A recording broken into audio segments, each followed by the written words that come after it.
haven't heard anything from the secret garden since before Easter, so I wanted to finish off the story.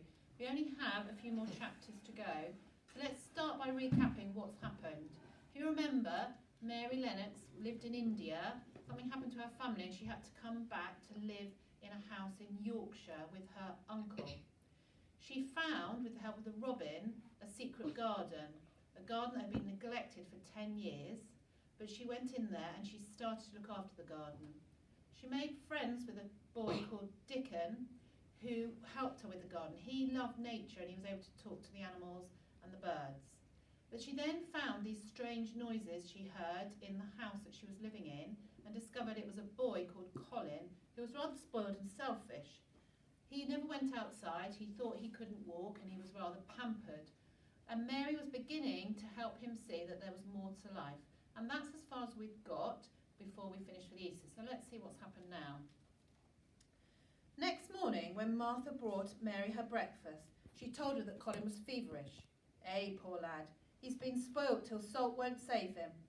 But he says to me, please ask Mary if she'll please come and talk to me. Mary had her hat on when she appeared in Colin's room, and for a second he looked disappointed. Are you going somewhere?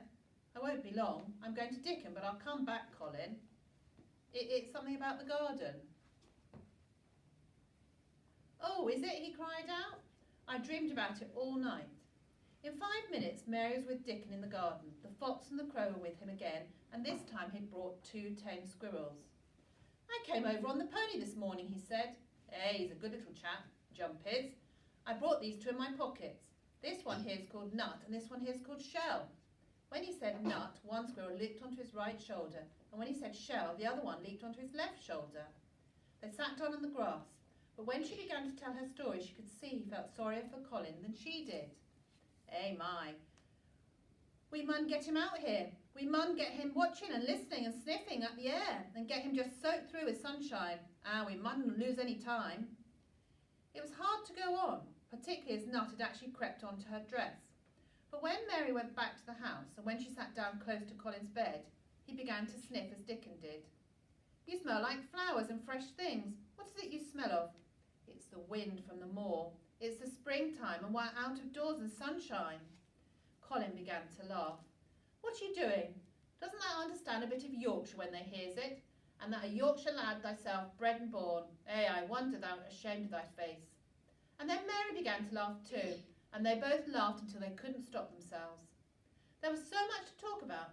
Mary had run round into the wood with Dickon to see Jump. He was a tiny little shaggy moor pony with thick locks hanging over his eyes.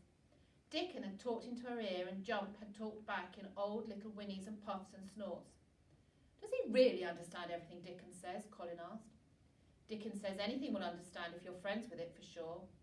Colin lay quiet. I wish I was friends with things, he said at last, but I'm not.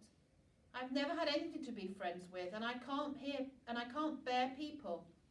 Mary caught hold of Colin's hands. Can I trust you? I trusted Dickon because birds trust him. Can I trust you for sure? Yes, said Colin. Well, Dickon will come to see you tomorrow morning, but that's not all. There is a door into the garden. I found it. Oh, Mary, shall I see it? Shall I live to get into it? Of course you'll see it, snapped Mary. Of course you'll live to get into it. Don't be so silly. Colin began to laugh at himself. That night, Colin slept without once awakening, and when he opened his eyes in the morning, he lay still and smiled without knowing it. But he had not been awake more than 10 minutes when he heard feet running along the corridor, and Mary was at the door.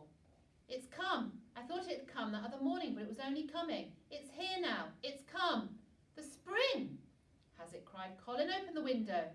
That's fresh air, she said. Lie on your back and draw in long breaths of it.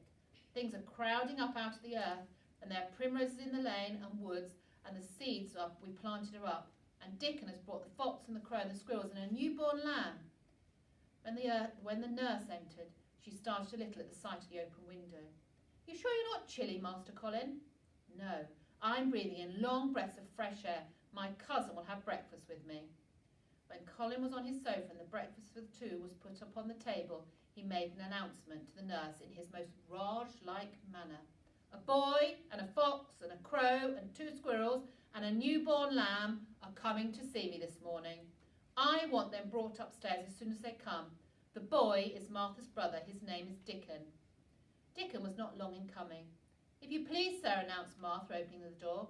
"Here's Dickon and his creatures." Dickon came in smiling his nicest wide smile. The newborn lamb was in his arms, and the little red fox trotted by his side. Nut sat on his left shoulder, and Soot on his right, and Shell's head and paws peeped out of his coat pocket. Colin slowly sat up and stared, overwhelmed by his own curiosity. But Dickon did not feel the least bit shy. Creatures were always like that until they found out about you.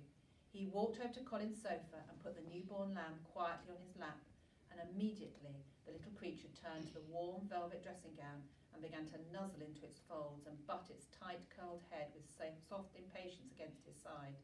"What's it doing? What does it want?" Dickon knelt down and took a feeding bottle from his pocket. "Come on, little one," he said, turning the small woolly white head with a gentle brown hound, and he pushed the rubber tip of the bottle into its nuzzling mouth, and the lamb began to suck it with ravenous ecstasy. And we'll find out where Colin gets to tomorrow.